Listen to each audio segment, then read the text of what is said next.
जय जोहार संगवारी हो।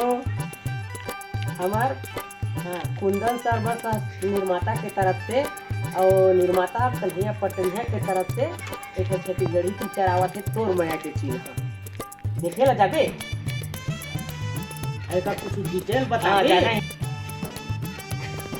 हाँ जाना है 2 फरवरी के रिलीज होगा थे।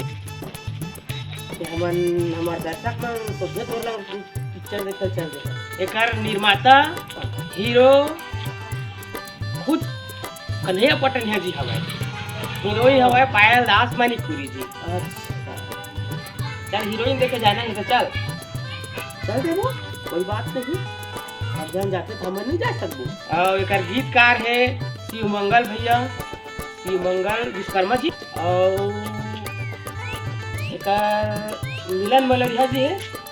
अब एक तो मही हर होगा एक जन एक पिक्चर गाना जबरदस्त धातु आवत है। चढ़ती है जवानी तो होठ है रसीली, धूम मचाते अभी से निकले पहली धूम मचावत है। सुने पर जागे 2 तारीख के ना 2 तारीख के ना। हाँ चल देबो। अब प्रदर्शन है ना लगभग पूरा छत्तीसगढ़ में हुआ है। तो बहुत जन जाएगा पूरा छत्तीसगढ़ में हो है। पारिवारिक महान पारिवारिक फिल्मों का विमोचन पोस्टर विमोचन हो गए 2 तारीख को फरवरी में रिलीज हो। देखे बस बुलावे मत, जाना है संग जावे नहीं। हाँ ठीक चल जय जय।